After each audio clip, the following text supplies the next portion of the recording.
Artificial intelligence is everywhere in Canada, and while there are individual guidelines on how and when we can use it, we don't have a universal standard, and that is causing some problems. Even though AI can be helpful in a lot of areas of life, it has proven to be a vehicle of bias, even injustice, in particular when used in law enforcement. Joining us this morning, we have with us Professor Mary Ididayo with the University of Winnipeg. Welcome to your morning.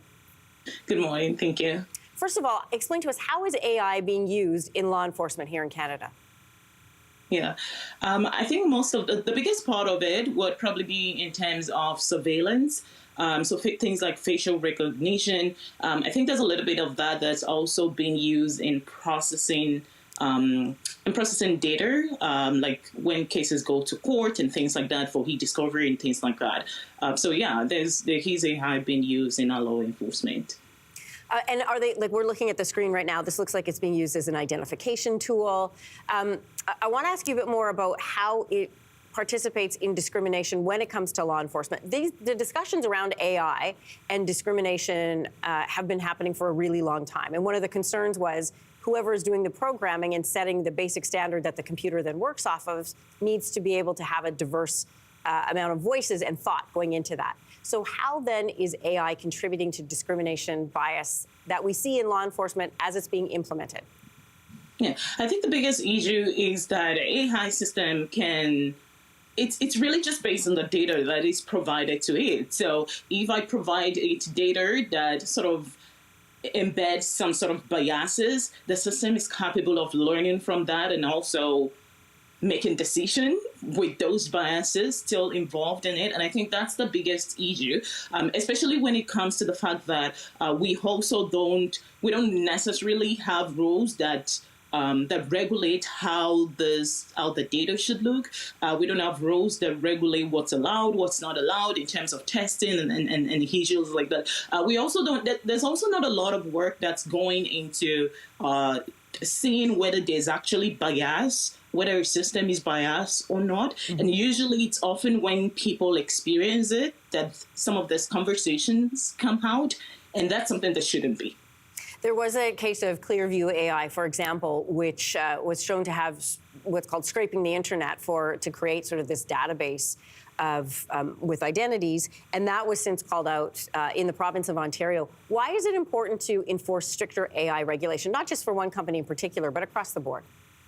Yeah, I think it's very important if we go back to that issue that you were told, the case that you were talking about. I think one of the biggest reason is the issue of accountability, or making sure that whether it's the privacy of data that's being used for the system, or making sure that the decisions that's being made by the system does not negatively affect people's life. There's a lot of regulation that's needed in that sense.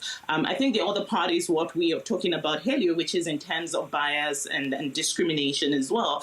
There has to be regulation in terms of what sort of data is being used. Is there any sort of testing that is? There needs to be regulation in terms of making sure that there is fairness and transparency in a lot of the things that AI systems are being used to do.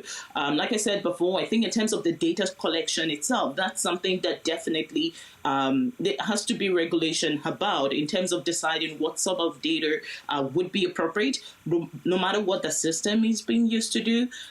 When we talk about surveillance, for example, when we start to do facial recognition or mass surveillance, for example, the privacy of the people that are involved is something that also has to be considered. And all of this, if there isn't really any rules or any regulations around it, everyone just tends to do whatever seems to work. So then how can people protect themselves if there's no standardized laws in place, or while we wait for them to come into place? That's going to be a tough one to answer. I think in terms of protecting yourself, probably the best thing I could do is to just work on my own personal security.